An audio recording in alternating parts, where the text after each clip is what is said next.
পাল্টা দেবেন তো? দেবেন? কাজ আমরা শুরু করে দিয়েছি। মাত্র 8 দিন কি কি করেছে আপনারা জেনেছেন। 321 জন বিজেপি কর্মী শহীদ হয়েছিলেন। প্রত্যেক পরিবারে যদি উপযুক্ত কেউ থাকেন 18 থেকে 45 বছরের মধ্যে বিজেপি সরকার তাদের চাকরি দেবে।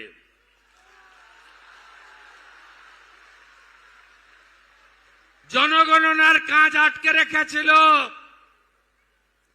চালু করে দিয়েছি।